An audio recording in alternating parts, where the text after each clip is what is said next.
Siapa yang mengadakan perjalanan dalam rangka menuntut ilmu, sahalallah, sungguh Allah mudahkan jalan menuju surga.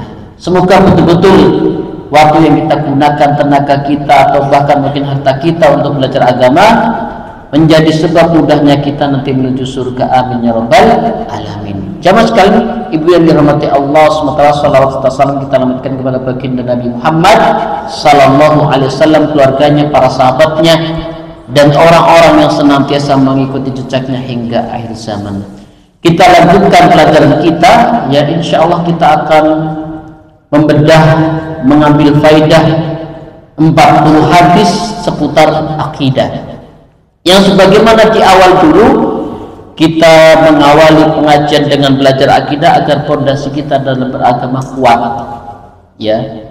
Karena di setiap zaman model penyimpangannya berbeda-beda. Seperti kemarin di Jakarta yang viral, ada orang masuk surga harus bayar 1 juta. Oh, Masya Allah, ya. Orang yang fondasinya nggak kuat, tidak kuat, ikut manut, ya. Makanya setiap zaman akan ada penyimpangan dengan model penyimpangan sesuai zamannya.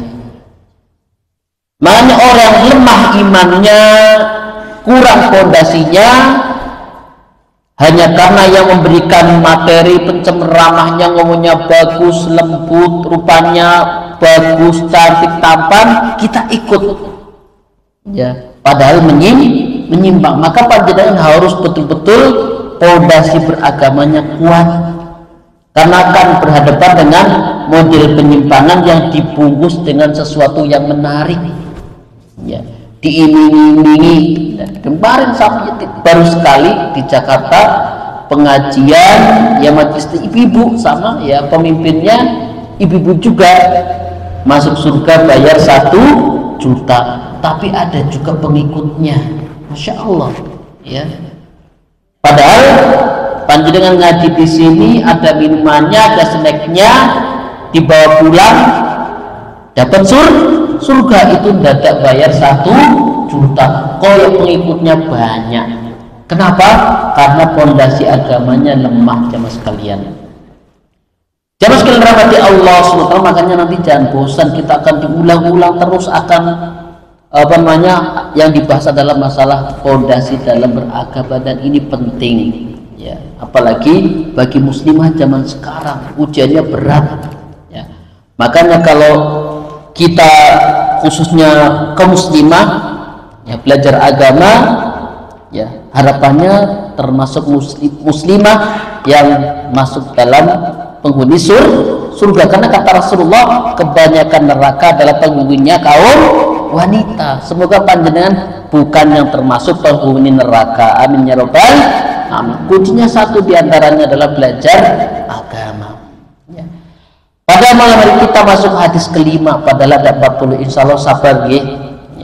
Kalau yang lain alhamdulillah, ya, sudah banyak yang hatam. Kita akan menghatamkan 40 hadis yang menceritakan tentang fondasi beragama, tentang akidah. Dan pada malam ini hadis yang sangat luar biasa, penting untuk kita cermati, penting untuk kita amalkan.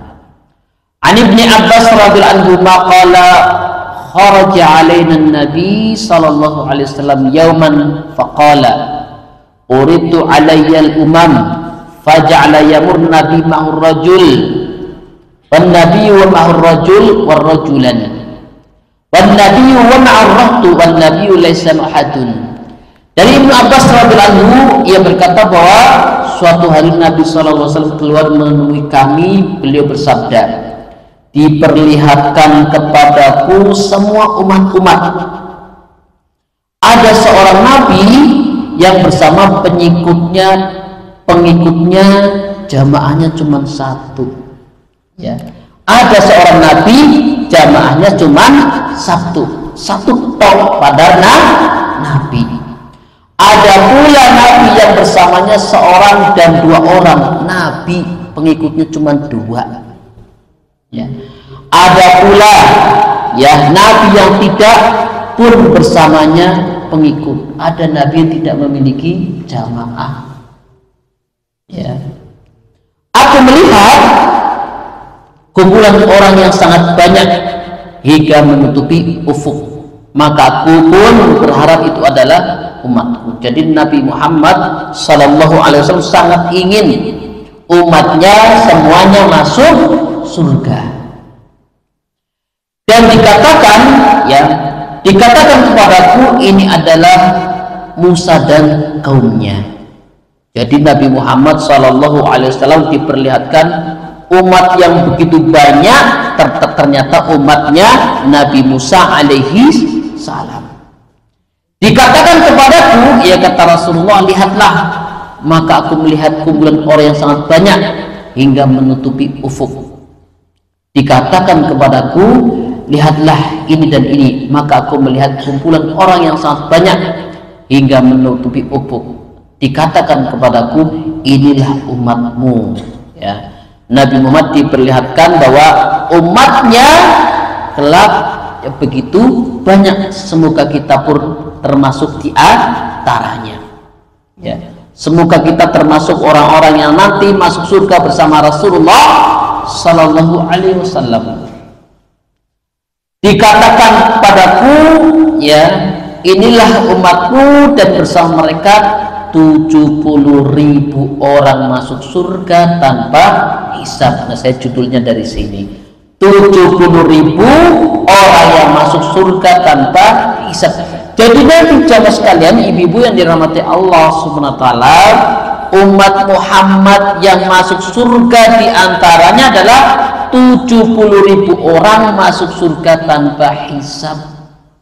Apa sebabnya? Nanti kita bahas. Ya. Karena nanti setiap orang yang akan, ya, setiap orang di akhirat, salah satu yang dilewati alamnya adalah yaumul hisab. Maka setiap orang yang hidup di dunia, setiap perbuatannya, perilakunya, tingkah lakunya nanti ada catatannya dan nanti diaudit, ya, diperiksa, dihisab oleh Allah Subhanahu wa taala. Tetapi ada sejumlah 70.000 yang bablas, gampang, ya, bahkan tidak dihisab oleh Allah Subhanahu wa taala. Makanya Allah Subhanahu wa taala berfirman, yauma yuhasabu hisabai yasiro, hari di mana akan ada orang dihisab sangat mudah. Ya. Kemudian Ibnu Abbas berkata, maka orang-orang pun bubar sementara Nabi Muhammad belum menjelaskan kepada mereka. Ya, para sahabat Nabi Muhammad SAW saling bertukar pikiran. Mereka berkata, adapun kita dilahirkan dalam kesyirikan namun kita beriman kepada Allah Subhanahu wa taala. Mereka itu adalah anak-anak kita. Sampailah hal itu kepada Nabi SAW, maka beliau bersabda, mereka itu dan yang 70.000 itu, jamaah sekalian, mereka itu adalah orang-orang yang tidak bertatayur, tidak minta diruqyah, tidak berobat dengan kai atau air bersih panas. Mereka hanya bertawakal kepada Allah Subhanahu wa taala. Jadi yang 70.000 ya orang itu masuk surga tanpa hisab, mereka adalah orang yang tidak bertatayur. Nanti kita jelaskan apa itu tatayur. Tidak meminta diruqyah, ruqyah seperti apa, tidak berobat dengan kai.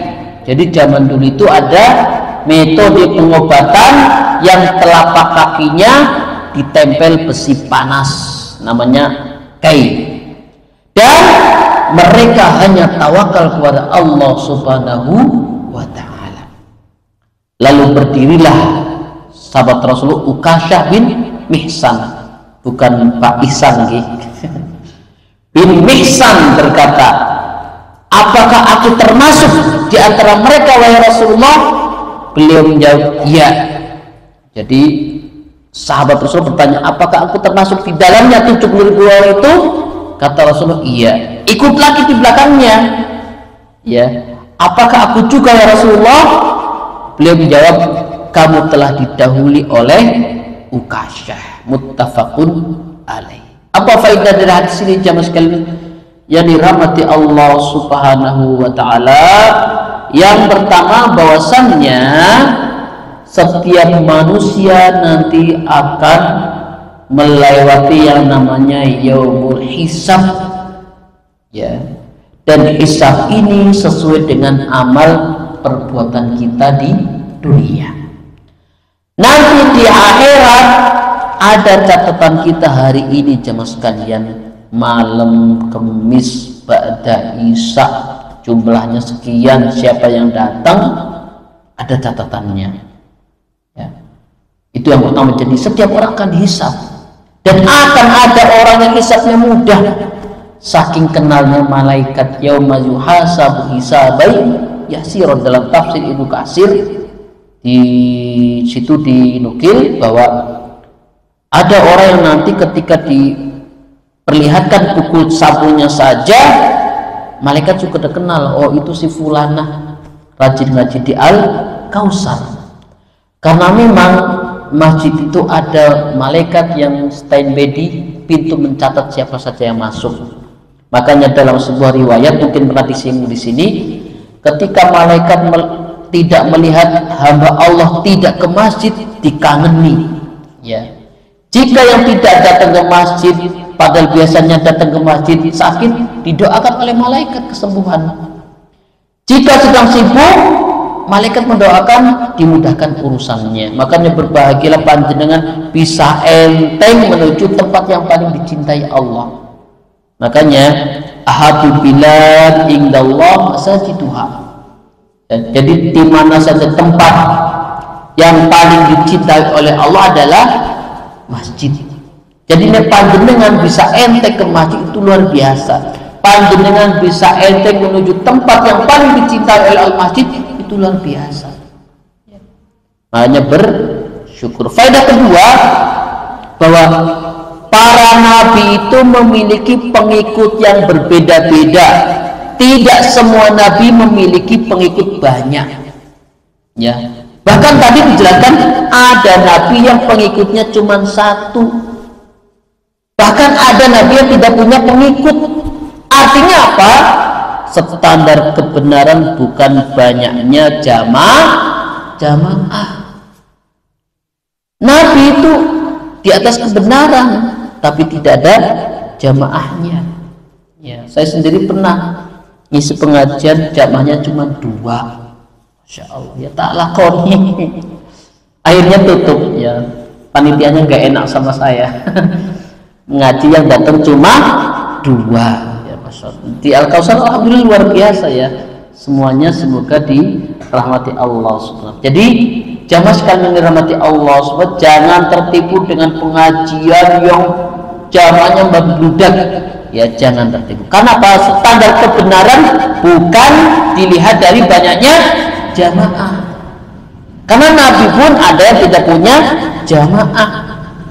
Nabi Nuh alaihissalam 950 tahun berdakwah, sedikit jamaahnya. Ya. Mana pengajian yang benar? Yang jelas pengajian yang menjelaskan qalallahu, ya, menjelaskan Al-Qur'an, yang menjelaskan hadis qala Rasulullah, yang menjelaskan perkataannya para sahabat, yang menjelaskan perkataan para ulama. Ya. Jangan sampai panjenengan seneng ngaji gara-gara ustadznya bisa ngelawak, ustadznya bagus tuh, lucu. Nah, jangan. Padahal 1 jam nggak menyebutkan Al-Quran, 1 jam isinya guyu, nggak ada faedahnya. Panjenengan nggak dapat oleh-oleh ngaji, cuman dapatnya snack nih, iya. 1 jam loh, kok tidak ada 1 ayat pun yang dibahas, tidak ada 1 hadis pun yang disampaikan. Seneng ngaji gara-gara ustadznya lucu. Ya, apalagi saya nggak bisa ngelawak. Ya, saya nggak bisa ngelawak memang, ya, karena di pondok pun ngajarnya akidah, jadi tidak terbiasa lucu. Jadi jamaah yang dirahmati Allah Subhanahu wa taala, standar kebenaran bukan banyaknya jamaah, tapi apa? Standar kebenaran yang disampaikan adalah kebenaran dari Al-Quran, dari hadis, dari ucapannya sahabat, ucapannya para ulama. Ya. Pada berikutnya, di antara nabi yang umatnya banyak adalah Nabi Musa alaihi salam. Ya. Kemudian jamaah sekalian rahmati Allah Subhanahu wa taala, faedah berikutnya dari hadis ini memberikan pelajaran yang penting bagi kita, bahwasanya ya ada orang yang masuk surga tanpa hisab karena memiliki sifat ahli tauhid yang benar. Nah ini, jadi tauhid itu mengesahkan Allah, sifatnya salah satunya 4 ini jamaah sekalian. Di awal sudah dibahas bahwa kunci masuk surga adalah mentauhidkan Allah. Sekalipun dosanya banyak, ya sampai ada hadis khusus, sekalipun dosanya seluas lautan, seluas langit, sebesar gunung, tapi dia mentauhidkan Allah, sudah mendapatkan tiket masuk surga. Nah, di antara sifat orang yang mentauhidkan Allah 4 hal ini jamaah sekalian. Yang pertama, tidak meminta diru'yah. Ya, maksudnya tidak dikit-dikit ru'yah, apalagi ru'yahnya nggak jelas, ru'yahnya ke dukun. Ya. Ciri-ciri ru'yah yang benar adalah pertama menggunakan Al-Quran. Jadi jelas, yang ru'yah jelas bacaannya, tidak koma kami sudah jelas, kan ada gitu ya. Jadi salah satu ru'yah yang benar pertama menggunakan Al-Quran, yang ru'yah jelas bacaannya. Yang kedua menggunakan hadis, doa-doa yang diajarkan oleh Rasulullah SAW. Ya. Karena ada yang ru'yah cuma komat kamit, nggak terdengar bacaan, apalagi tidak jelas, jangan ya. Kemudian, tapi kalau meru'yah sendiri boleh, bahkan ya dianjurkan, kata Ibnu Qayyim al-Jauzi, sebelum panjenengan nyari obat, sebelum ke klinik, sebelum ke dokter, disunahkan meru'yah dirinya sendiri. Ya, dengan Al-Fatihah boleh, dengan trikul, kulhu, Al-Falaq dan An-Nas. Bagaimana caranya? Sebagaimana yang dilakukan oleh Rasulullah, juga oleh Aisyah radhiyallahu anha, menggabungkan kedua tangannya, dibaca kulhu, Al-Falaq, An-Nas, ditiupkan, kemudian apa? Diusapkan ke bagian yang sakit. Itu meru'yah. Jadi bukan amalan khusus ustadz, bukan, siapa saja bisa meru'yah. Contohnya mana? Di dalam tafsir Ibnu Katsir ketika menafsirkan Al-Fatihah, suatu hari Nabi Muhammad SAW mengutus sekelompok sahabat untuk berdakwah. Ketika singgah di sebuah kampung wilayah, didatangi utusan kepala suku, utusan pejabat, pemimpinan gitu. Karena apa? Kepala sukunya disengat kalajengking. Nah, datanglah salah seorang sahabat Rasulullah mengobatnya dengan surat Al-Fatihah, sembuh. Sahabat ini bukan sahabat senior, bukan sahabat khusus, sahabat biasa. Dibacakan Al-Fatihah, sembuh, kemudian dihadiahi kambing banyak, Rasulullah diberikan 1 kambing. Ya, jadi jenengan bisa amalkan jamaah sekalian. Nek anak panjenengan, cucu panjenengan panas, dibacakan Al-Fatihah, tapi jangan nanti buka praktek ruqyah syariah di rumahnya, pasang banner, jangan ya. Nanti malah laku jamaah Al-Kausar buka praktek ruqyah syar'i, jangan ya. Tapi kalau ada orang sakit butuh bantuan, diberikan. Boleh terima hadiahnya? Boleh. Tapi jangan malah buka praktek ya. Jadi itu jauh sekali mati Allah. Jadi ruqyah yang benar yang menggunakan Al-Quran. Yang kedua, doa-doa yang diajarkan Rasulullah, yaitu ruqyah yang benar. Tapi juga janganlah dikit-dikit ruqyah dikit. Kalau bisa diruqyah sendiri jamaah sekalian. Kemudian tidak tatoyur, percaya sial, angka sial. Nek zaman dulu, nek sekarang bisa nggak ada ya. Misalnya panjenengan mau ke pasar, tiba-tiba kejatuhan cicak, langsung berdek, takut masih ada bu, Jadi percaya pada sesuatu. Jadi zaman dulu saya kecil kalau ada kupu yang coklat itu yang gede masuk rumah, besok mau dapat rezeki, itu namanya tatoyur atau sejenisnya sial. Ya, jadi merasa sial. Nah dulu juga ya, zaman dulu kan masih banyak. Nih saya sama teman-teman naik pohon jambu. Nih zaman dulu kan mainnya penekan jambu nih. Ini orang pohon asem. Nih yang di pohon ada 3, salah satu harus turun. Namanya ketulu juru, pasti sial. Nah itu namanya tatoyur. Yang berikutnya, jangan sekali rahmati Allah SWT, tidak berobat dengan kain. Jadi di sini sudah tidak ada ya. Itu sifat orang yang mentauhidkan Allah Subhanahu wa taala. Pertama, tidak dikit-dikit diruqyah, apalagi ruqyahnya ke dukun, tidak boleh. Yang kedua, tidak bertatoyur, merasa sial dengan sesuatu. Yang kemudian, ya tidak berobat dengan kain. Dan yang keempat, bertawakal hanya kepada Allah Subhanahu wa taala. Dan zaman sekarang semodern ini masih ada orang tawakalnya kepada sesuatu. Saya tidak pakai cincin, tidak percaya diri. Saya tidak pakai susu, ya tidak pede. Saya tidak pakai sabun, ya, dan sebagainya. Ya, kita wajib bertawakal kepada Allah Subhanahu wa taala. Makanya dari riwayat akan masuk surga orang yang hatinya seperti hati burung. Faedah berikutnya, jangan sekali rahmati Allah Subhanahu wa taala, tawakal menjadi bagian dari kesempurnaan iman seorang. Ya. Jadi apapun yang kita lakukan harus tawakal kepada Allah. Wa 'alallahi falyatawakkalun, dan terhadap Allah kalian bertawakal. Kemudian faedah berikutnya, jangan sekali rahmati Allah Subhanahu wa taala, bahwasannya ruqyah ada yang boleh dan ada yang terlarang. Ya. Yang terlarang adalah mantra-mantra yang tidak jelas kalimatnya. Jadi jangan sampai ya kalau ada yang meruqyah tapi tidak umak-umik nggak jelas, ya jangan.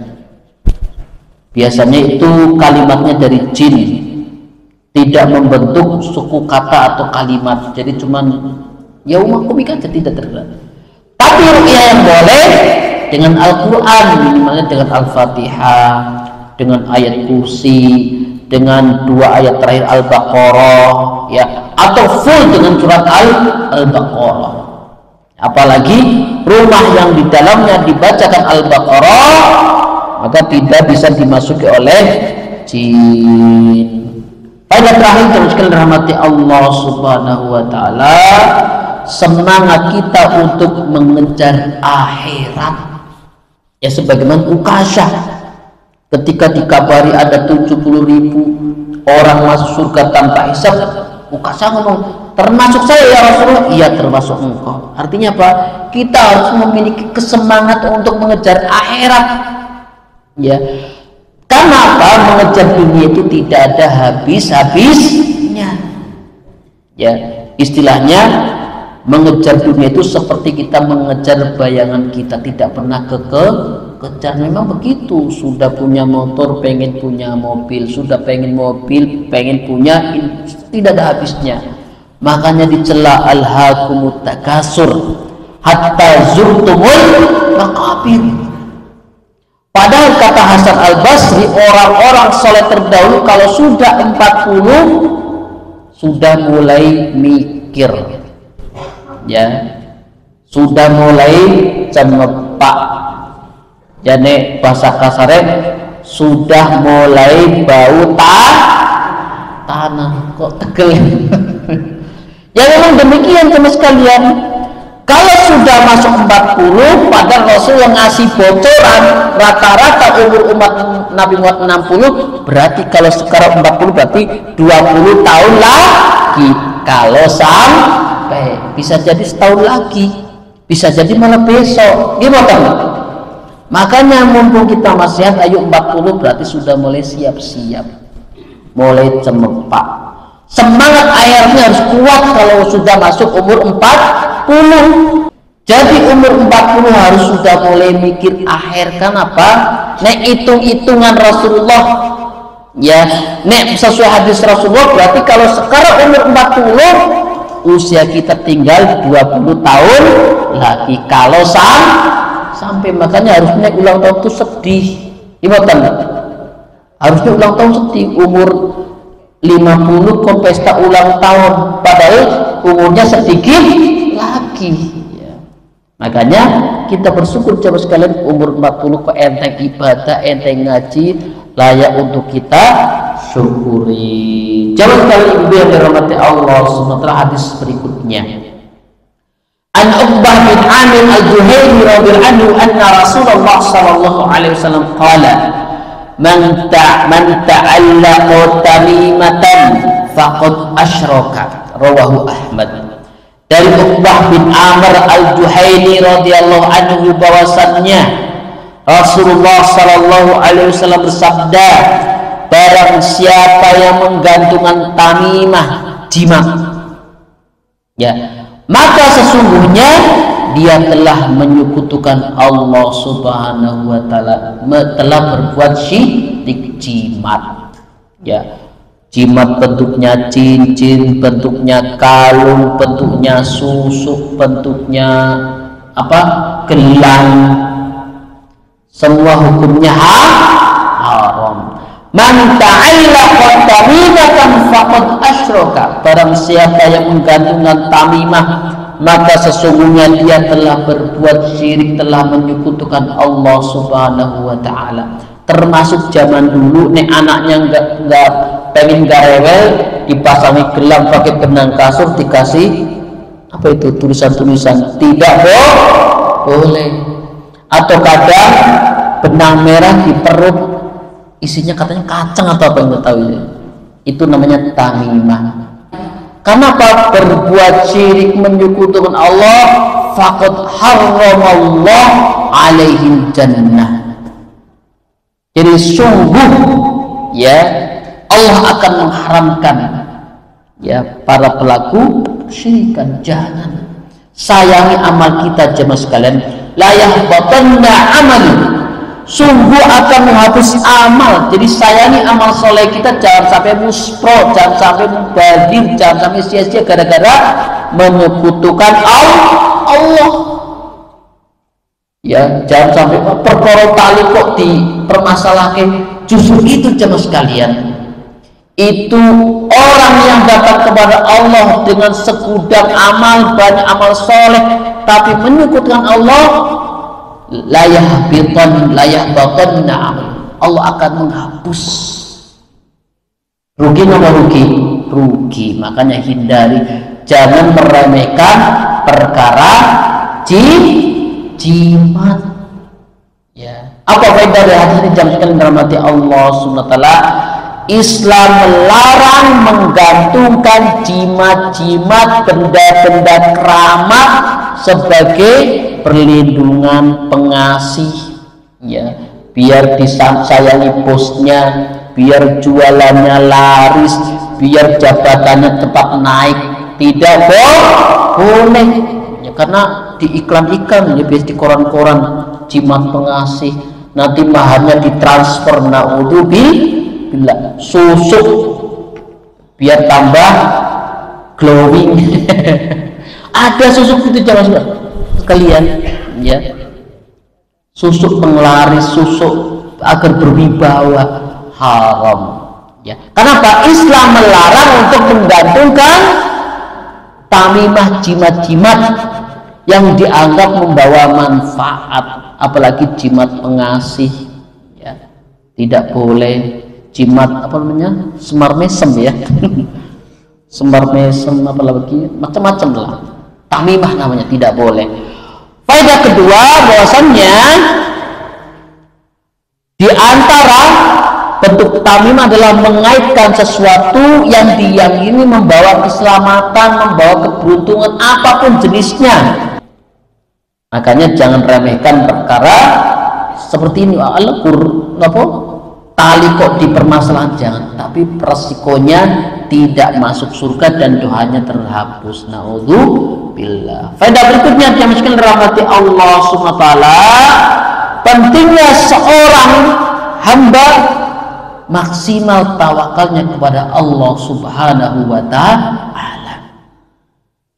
Istilah itu mbok-mbokan enak, istilah anak kecil. Dikit-dikit mintanya kepada Allah, jangan kepada jimat, apalagi datang ke tukang ramal. Ya. Kita harus besar tawakalnya kepada Allah Subhanahu wa taala. Ketika ada sesuatu, minta kepada Allah. Berdoa, kita punya tempat-tempat baik untuk berdoa, sepertiga malam antara azan dan iqamah. Apalagi panjenengan sebagai orang tua kepada anaknya ketika hujan lebat, ketika safar, itu waktu-waktu yang mustajab untuk berdoa. Manfaatkan di hari Jumat pada asar sampai terbenam matahari, manfaatkan untuk berdoa. Ya. Kemudian juga ya waktu-waktu yang lainnya banyak untuk berdoa kepada Allah SWT. Minta kepada Allah, jangan minta ke dukun, ke tukang ramal.